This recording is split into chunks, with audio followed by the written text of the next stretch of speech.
Now you are in Apps panel. Click right navigation button to get to the app's overview.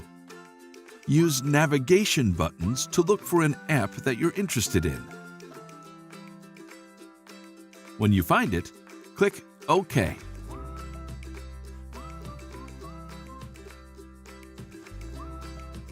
After you click Install, the app will install automatically.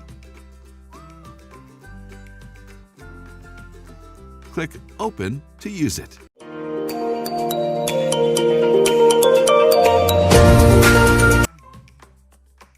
Uninstalling apps.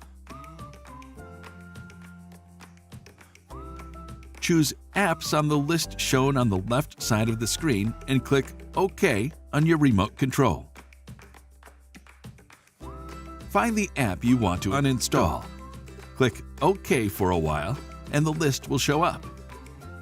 Choose